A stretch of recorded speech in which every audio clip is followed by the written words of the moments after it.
कोल्हापूर जिल्हा सहकारी दूध संस्था कर्मचारी संघटनेचे 9,479 सभासद आहेत. संघटनेच्या माध्यमातून निवृत्तीनिमित्त सभासदांचा सत्कार, मयत सभासदांच्या वारसांना मदत देणं, वैद्यकीय खर्चासाठी मदत देणं यासारखे कल्याणकारी उपक्रम राबवण्यात येतात.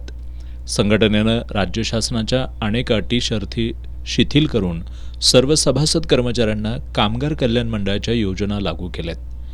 यावर्षी संघटना रौप्य महोत्सवी वर्षात पदार्पण करते.